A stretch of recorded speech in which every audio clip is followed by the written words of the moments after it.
Welcome to our channel. If you want to cancel your Clover POS service and end your subscription, follow these step-by-step instructions to properly close your account and manage your merchant relationship. Step 1. Review your current contract terms with Clover. Check if you have any minimum contract period or early termination fees that may apply. Step 2. Contact your merchant services provider or the company through which you obtained your Clover device.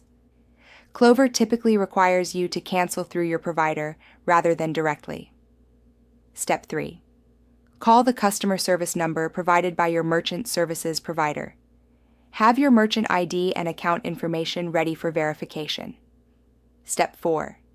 Inform the representative that you wish to cancel your Clover POS service.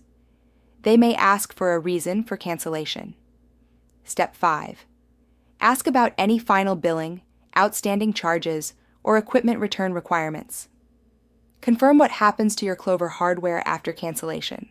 Step 6. Request written confirmation of your cancellation via email. Make sure to get the effective date when your service will end. Step 7. Process any remaining transactions and transfer all funds from your merchant account before the cancellation date. Step 8.